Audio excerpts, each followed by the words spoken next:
ब्रह्ममुरारिसुरार्चितलिङ्गं निर्मलभाषितशोभितलिङ्गम् जन्मजदुःखविनाशकलिङ्गं तत्प्रणमामि सदा शिवलिङ्गम् देवमुनिप्रवरार्चितलिङ्गं कामदहनकरुणाकरलिङ्गम् रावणदर्पविनाशनलिङ्गं तत्प्रणमामि सदा शिवलिङ्गम्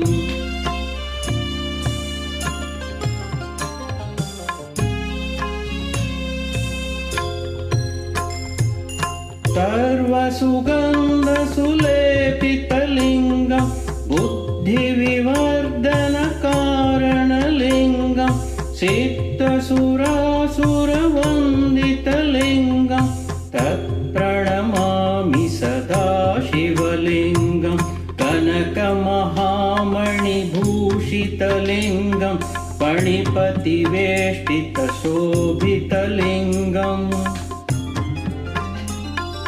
तक्षसुयज्ञविनाशनलिङ्गं तत्प्रणमामि सदा शिवलिङ्गम्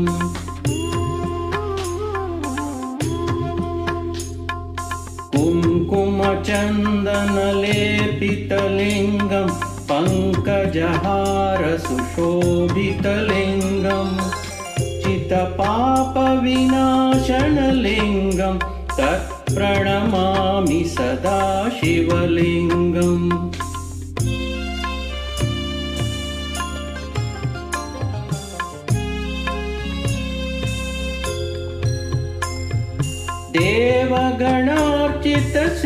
देवगणार्चितसेवितलिङ्गं भावैर्भक्तिभिरेव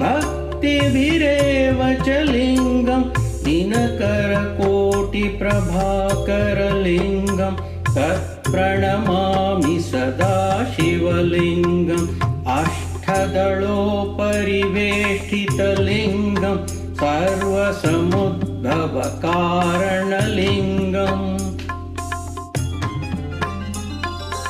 अष्टदरिद्रविनाशनलिङ्गं तत्प्रणमामि सदा शिवलिङ्गम् सुरगुरुसुरवरपूजितलिङ्गं सुरवनपुष्पसदार्चितलिङ्गम्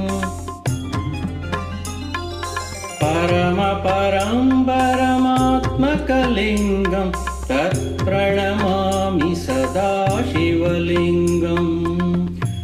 लिङ्गाष्टकमिदं पुण्यं य पतेष्ट शिवसन्निधौ शिवलोकमवाप्नोति शिवेन सह मोक्षम्।